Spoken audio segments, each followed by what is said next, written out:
సెలవని అలసిపోయేనా కాలమే శిలవలే నిలిచిపోయేనా మనిషి మనిషిని కలిపిన ఓ ఋషి భువిని చరితని నిలిపెను నీ కృషి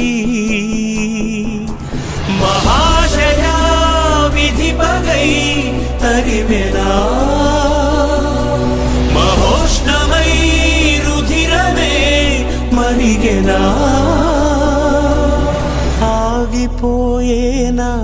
త్యాగం కదా ఆదమరిచేనా దైవం వృధా సూర్యుడి సెలవని అలసిపోయేనా కాలమే